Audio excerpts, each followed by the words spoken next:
ಪರಿಶಿಷ್ಟ ಜಾತಿ ಹಾಗೂ ಪರಿಶಿಷ್ಟ ಪಂಗಡಗಳ ಕುಂದುಕೊರತೆ ಸಭೆ ಬಸವನ ಬಾಗೇವಾಡಿ ಪಟ್ಟಣದ ಪೊಲೀಸ್ ಠಾಣೆಯ ಆವರಣದಲ್ಲಿ ಹಮ್ಮಿಕೊಂಡಿದ್ದ ಪರಿಶಿಷ್ಟ ಜಾತಿ ಮತ್ತು ಪರಿಶಿಷ್ಟ ಪಂಗಡದವರ ಕುಂದುಕೊರತೆ ಸಭೆಯಲ್ಲಿ ಪಿಐ ಗುರುಶಾಂತ್ ಗೌಡ ದಾಶಾಳ್ ಮಾತನಾಡಿ, ಸಮಾಜದಲ್ಲಿ ಶಾಂತತೆ ಇರಬೇಕಾದ್ರೆ ಜನರ ಸಹಕಾರ ಬೇಕು ಅಂತ ಹೇಳಿದರು.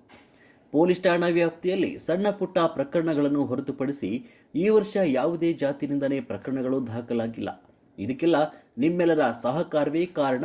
ಪ್ರತಿಯೊಬ್ಬರು ಮನೆಯ ಸುತ್ತಮುತ್ತ ಸಿಸಿಟಿವಿ ಅಳವಡಿಸಿಕೊಳ್ಬೇಕು. ಇದರಿಂದ ಕಳ್ಳತನ ಪ್ರಕರಣಗಳನ್ನು ತಡೆಯಬಹುದಾಗಿದೆ ಅಂತ ಹೇಳಿದರು. ಇದೇ ಸಮಯದಲ್ಲಿ ಡಿಎಸ್ಎಸ್ ಮುಖಂಡ ಅಶೋಕ್ ಚಲವಾದಿ, ಅರವಿಂದ್ ಸಾಲವಾಡಗಿ, ಗುರು ಗುಡಿಮನಿ, ಪರಶುರಾಮ್ ದಿಂಡವಾರ್, ಸಂಜೀವ್ ಕಲ್ಯಾಣಿ, ಬಸಗೊಂಡಪ್ಪ ಹಾದಿಮನಿ, ಅನೇಕ ದಲಿತ ಸಮಾಜದ ಮುಖಂಡರು ಮತ್ತು ವಿವಿಧ ಇಲಾಖೆಯ ಅಧಿಕಾರಿಗಳು ಉಪಸ್ಥಿತರಿದ್ದರು. ವರದಿ ಮೆಹಬೂಬ್ ಗುಂತಕಲ್, ಸಮೃದ್ಧ Karnataka news, Basavana Bagewadi. Illegal relation ಸಂಬಂಧ ಏನೋ ನಾಳೆ ಸಂಭವ ಆಗ್ಬೋದು ಅಂತ ಗಮನಕ್ಕೆ ಇರುತ್ತೆ. ಅಂಥವು ಟೈಮ್ದಲ್ಲಿ ಸೂಕ್ಷ್ಮವಾಗಿ ನಮ್ಮ ಗಮನಕ್ಕೆ ತಂದೆ. ಯಾಕಂದ್ರೆ ಆ ವ್ಯಕ್ತಿನ ಊರು ಬಿಡಿಸೋದ್ರಿಂದ ಅಥವಾ ಏನೋ ಒಂದು ಕಾರಣ ವಾರ ಮಾಡೋದ್ರಿಂದ, ಏನೇ ಕಾನೂನು ಕ್ರಮ ಕೈಗೊಳ್ಳೋದ್ರಿಂದ ಆ ಸಮಸ್ಯೆಗಳನ್ನ ತಪ್ಪಿಸಬಹುದು.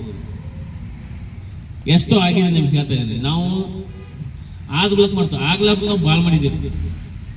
ಅವು ಇಲ್ಲಿ ನಾವು ಪ್ರಸ್ತಾಪ ಮಾಡೋದಿಲ್ಲ. ಯಾಕಂತಂದ್ರೆ ಕೆಲವೊಂದ್ಸರಿ ಅಂದ್ರೆ ನಮ್ಮ ಗಮನಕ್ಕೆ ತಂದ್ರೆ ಅಂತಂದ್ರೆ 100% ನಾವು ಪ್ರಯತ್ನ ಮಾಡ್ತೇವೆ ಅದು ಯಾವುದೂ ಇದು ಮಾಡ್ಲಿಕ್ಕಂತಂದ್ರೆ. ಯಾಕಂದ್ರೆ SC/ST ಜನರಿಗೆ ನಮ್ಮ ಒಂದು 4-5 ಕೇಸ್ಗಳನ್ನ ಅಂದ್ರೆ 4-5 SC/ST ಜನ ಇರ್ಬೋದು, ನಮ್ಮ ಹೆಣ್ಮಕ್ಳು ಮಕ್ಕಳು ಇರ್ಬೋದು, ಯಾವುದೇ ವಿಚಾರದಲ್ಲಿ ಪ್ರಯಾರಿಟಿ ಕೊಟ್ಟು ಕೆಲಸ ಮಾಡೋಂಥ ಇಲಾಖೆಯ ನಿರ್ದೇಶನ ಆಗಿದೆ. ಸೊ ಹೀಗಾಗಿ ನಾವೆಲ್ಲ ಇರ್ತೇವೆ, ನೀವೆಲ್ಲ ಮಾಡ್ತಾ ಇದ್ರಿ. ಈಗೆಲ್ಲ ರಿಫ್ಲೆಕ್ಟ್ ಆಗಿ ನಾವೆಲ್ಲ ಈಗ ನಾವು ಏನು ಕೆಲಸ ಮಾಡ್ತೇವಲ್ಲ ರಿಫ್ಲೆಕ್ಟ್ ಆಗುತ್ತೆ. ಈಗ ನಮ್ಮ 1 ವರ್ಷದಲ್ಲಿ ಯಾವುದೋ ಅಂಥ ಘಟನೆಗಳು ಯಾವುದೂ ಮಾಡಿಕೊಟ್ಟಿಲ್ಲ ಅಂತ ಇದಕ್ಕೆಲ್ಲ ನಿಮ್ಮ ಸಹಕಾರನೇ ಕಾರಣ. ನೀವು ಯಾವುದೇ ಬಂದಂತ ನೀವೆಲ್ಲ ಹೇಳ್ಕಿಲ್ಲ ಅಂದ್ರೆ ಫೋನಲ್ಲಿ ಸುಮ್ಮನಿಸಿರಿ, ಆಯ್ತು ಬಿಡಿ ಸರ್ ನಾಳೆ ನಾವು ಕರ್ಕೊಂಡ್ಬರ್ತೇವೆ ಸ್ಟೇಷನ್, ರಾತ್ರಿಗೆ ಯಾರೂ ಬಂದಿಲ್ಲ ನನಗೆ. ಸೊ ನಿಮ್ಮ ಸಹಕಾರ ಇದೆ. ಸೊ ನಿಮ್ಮ ಜೊತೆ ಖಂಡಿತ ಇರ್ತೇವೆ. ನಮ್ಮ ಸಮಾಜ ಕಲ್ಯಾಣ ಇಲಾಖೆಯವರಿಗೆ ಹೇಳಿದೆ ನಾವು, ಯಾವುದೇ ನಿಮ್ಮ ಗಮನಕ್ಕೆ ಬಂದು ನಮ್ಮ ಗಮನಕ್ಕೆ ತಂದ್ರೆ ಒಟ್ಟಾರೆ ಹೋಗೋಣ. ಯಾವುದೇ ಇಲಾಖೆಯಲ್ಲಿ ಬರಲಿ, ಹಾಸ್ಟೆಲ್ಗಳ ಸಮಸ್ಯೆ ಅಂಥವು ಇಂಥವು ಬಂದ್ರೆ ನಮ್ಮ ಗಮನಕ್ಕೆ ತಗೋರು. ಪೊಲೀಸ್ ಇಲಾಖೆಯ ಇದಕ್ಕೆ ಬಂದ ಅವತ್ತು ಆ್ಯಕ್ಚುಲಿ ಇವರಿಗೆ ಅವತ್ತು ನಾವು ತೆಲಗಿ ರೋಡಿಗೆ ಹೋಗುತ್ತಾ ಅಂತ ಟಕ್ಕಳಿಗೆ ಬಳಿ ಒಂದು ಕಾಲೇಜ್ ಇದೆ. ಆ ಕಾಲೇಜ್ಗೆ ಹೋಗೋ ಸಂದರ್ಭದಲ್ಲಿ ವಿದ್ಯಾರ್ಥಿಗಳು ಹೋಗ್ತಾ ಇದ್ದಾರೆ. ಅದರ ಅಪೋಸಿಟೇ ಮುರಾರ್ಜಿ ಸ್ಕೂಲ್ ಇದೆ. ಯಾಕಂದ್ರೆ ಊರ ಹೊರಗೆ ಇರೋದ್ರಿಂದ ಸ್ವಲ್ಪ ಅಲ್ಲಿ ತಮ್ಮ ಇಲಾಖೆ ಸಿಬ್ಬಂದಿ ಯಾರಾದ್ರೂ ಇದ್ರೆ ಸ್ವಲ್ಪ ಭಯಭೀತ ಆಗ್ತಾರೆ ಜನ. ಯಾಕಂದ್ರೆ ನಮ್ಮ ಕಡೆ ಅಲ್ಲಿ ಹೋಗೋದಿಲ್ಲಿಂದ ಸುಮಾರು 3 ಕಿಲೋಮೀಟರ್ ಆಗ್ತದೆ ಟಕ್ಕಳಿಗೆ. ಅದಕ್ಕೆ ಅದೊಂದು ತಾವು ಪೊಲೀಸ್ ಇಲಾಖೆ ಮಾಡ್ತಾ ನಂಬಿಕೆ ಇದೆ ಸರ್. ಮತ್ತು ಬಸವ ಜನ್ಮಸ್ಥಳದಲ್ಲಿ ತಮಗೆ ಹೇಳಿದ್ದೇನೆ, 23 ವಾರ್ಡ್ ಒಳಗಡೆ 4 ವಾರ್ಡ್ ಸ್ಲಮ್ ಇದೆ ಸರ್.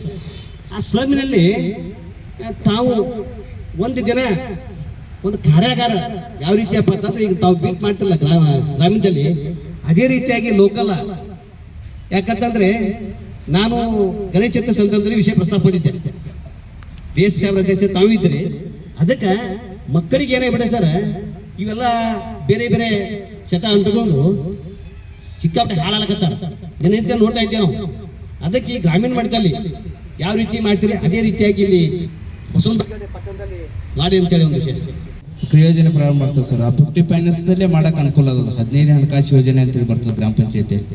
ಆ ಯೋಜನೆಯಿಂದ ಮಾಡಕ್ಕೆ ಅವಕಾಶಗಳಿದಾವೆ. ಅಂದ್ರೆ ಅದು ಟೋಟಲ್ ಎಷ್ಟು ಅಮೌಂಟ್ ಬಂದಿರ್ತದೆ ಅಷ್ಟು ಪರಿಶಿಷ್ಟ ಜಾತಿ ಪರಿಶಿಷ್ಟ ಪಂಗಡದ ಅಮೌಂಟ್ ತೆಗೆದಿಟ್ಟು ಕ್ರಿಯೋಜನೆ ಮಾಡ್ತಾರವ್ರು. ಆ ಕ್ರಿಯೋಜನದಾಗ ಅದನ್ನು ಹಾಕೊಳ್ಳೋಕೆ ಸಾಧ್ಯ ಅದ ಅಂತ ಮಾಡ್ರಿ ಅಂತೇಳಿ ತಮ್ಮಲ್ಲಿ ಕೇಳ್ಕೊತಿದ್ದೀನಿ. ಅದ್ರ ಜೊತೆಯಲ್ಲಿ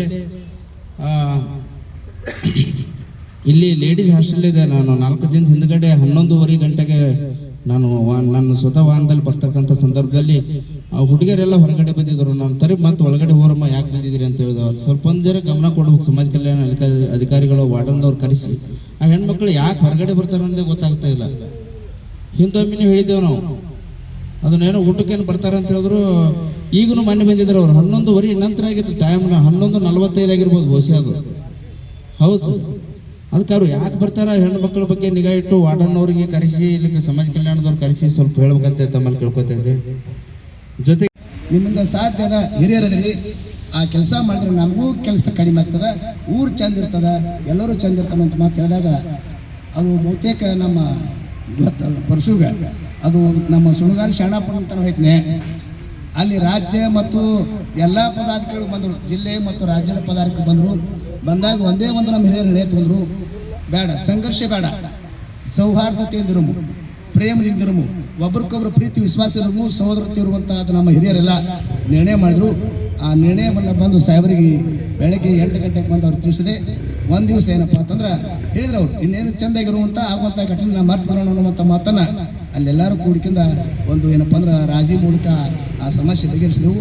ಆ ನಿಟ್ಟಿನಲ್ಲಿ ಸಾಹೇಬರು ಈಗಾಗಲೇ ನಾವು ಬರೀ SC/ST ಬಗ್ಗೆ ನಾವು ಹೇಳ್ತಾ ಇದ್ದೀವಿ. ಈಗ ಮಳೆ ಬಂದು ಬೆಳೆಗಳು ಹಾಳಾಗ್ಯಾವು. ಬಿಜಾಪುರ ಜಿಲ್ಲೆಯನ್ನು ಕೈ ಬಿಟ್ಟಿದ್ದಾರೆ. ಕೂಡಲೇ ಕಂದಾಯ ಅಧಿಕಾರಿಗಳು ಬೆಳೆ ಪರಿಹಾರದಲ್ಲಿ ನಮ್ಮ ಜಿಲ್ಲೆಯನ್ನು ಮತ್ತು ನಮ್ಮ ಬಾಗೇವಾಡಿ ತಾಲೂಕನ್ನು ಸೇರಿಸಬೇಕು ಅಂತೇಳಿ ಅದರಲ್ಲಿ ಪರಿಶಿಷ್ಟ ಜಾತಿ ಜನರು ಬರ್ತಾರೆ ಅನ್ನುವಂತಹ ಒಂದು ನೋವನ್ನು ತಮ್ಮಲ್ಲಿ ತೋಡ್ಕೊತಾ ಇದ್ದೀನಿ. ಅದನ್ನು ತಾವು ಕೂಡಲೇ ಗಮನ ಹರಿಸಬೇಕು. ಅದಲ್ಲದೆ ನಾನು ಹಿಂದೆ